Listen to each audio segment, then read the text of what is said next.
my baby, my Valentine, yeah. Boy, now you done making my temperature dead rise. If you leave me, I go die, I swear. You are like the oxygen I need. Hi, my name is Noni Matikela. Welcome to the Noni M podcast. So today, I want us to get to episode, I think it's number 10 right now. And we are still talking about the Senzo Meyiwa case. Let's continue with our series. Please make sure you don't forget to like, to share, to comment, and most importantly, please make sure you are subscribed on the channel. Please make sure you are watching the videos up until the end and you are watching the ads that are coming through.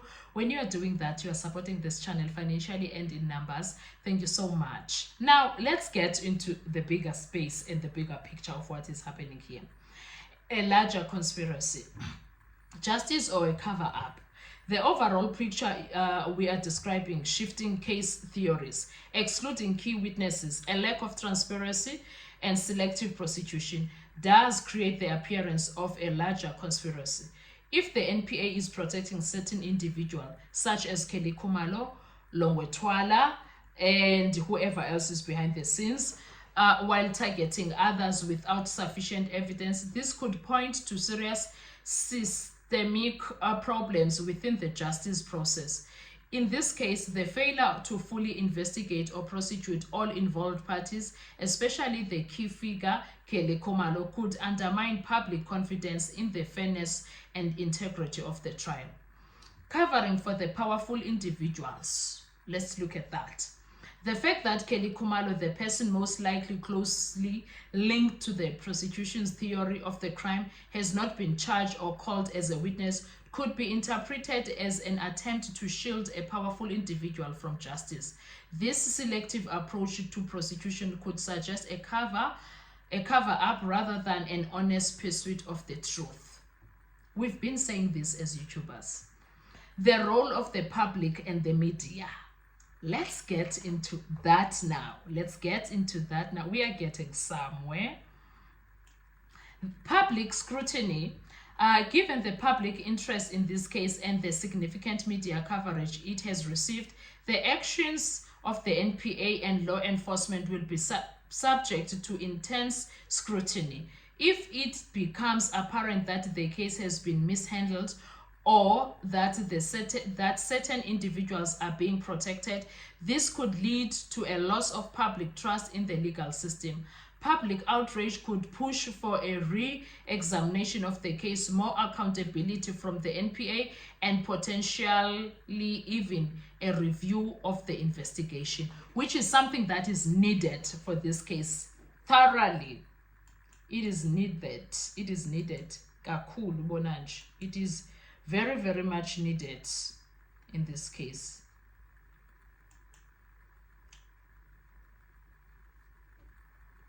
In conclusion, when it comes to all those larger conspiracy, I want us to get to a point where, in conclusion, when it comes to this matter of a larger conspiracy, targeted prosecution and prosecution of certain individuals. We're talking about the 5 accused people.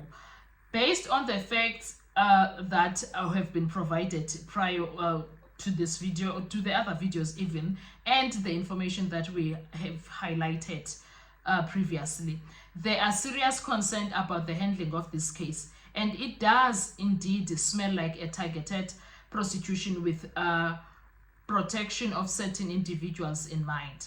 The shifting of the case from focusing on the people in the house, including Kelly Khumalo, to a new set of accused with questionable evidence and the exclusion of the critical witness raises major concerns about both bias and political influence.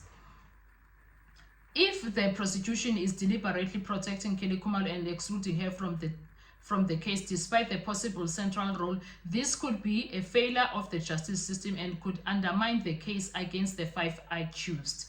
Such actions could be interpreted as part of a larger conspiracy or attempt to cover up the full truth of what happened on the night Senzo Meyiwa,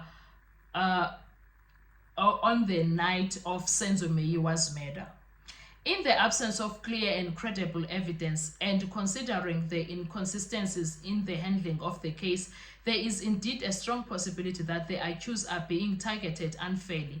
This situation highlights the need for transparency, accountability, and independent oversight to ensure that justice is served and that the truth about Senzo Meyiwa murder is fully revealed. Well, and also, I guess, even though we have done an thorough engagement about the facts of the Senzo Meyiwa case, I hope this will at the end result in an appeal if the judge takes the decision, erroneous one, to convict the accused, which would also render him part of the conspiracy.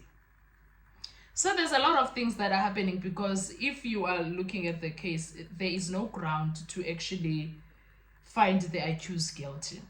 Anyway, guys, I am glad that I was able to break down the complexities of the Senzo Meyiwa case with you, and the concerns that we've raised about the potential injustices include the handling of evidence, the exclusion of key witnesses, and the shifting theories certainly paint a picture of a flawed prosecution and the possibility of unjust convictions.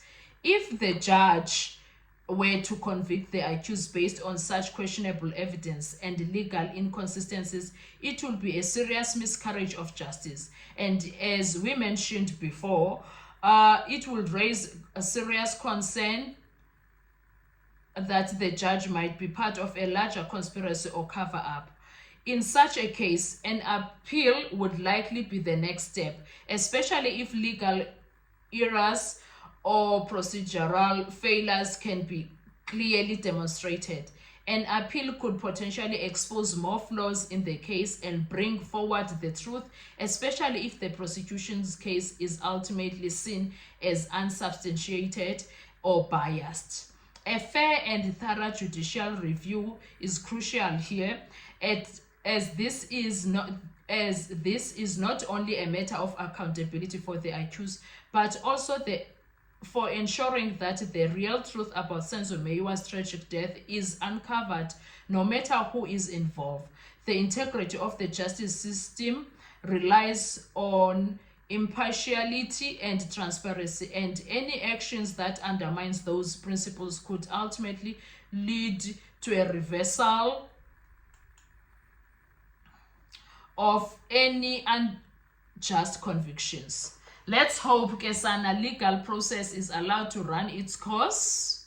Let us hope that the legal process is allowed to run its course and that the truth will prevail, whether through an appeal or independent review. And thank you so much, guys, for engaging thoroughly on this topic. It is clear that we are all passionate about seeing justice done in this case. If anything further arises, or we need any special insights or additional insights, guys, please feel free to also assist. Send those things, send those emails, and I'm hopeful that for a fair outcome, which is what we are hoping for as people that believe there were no intruders in the house. And to the person that sent it to me, to the person that was helping with all of this, thank you so much. I really appreciate you.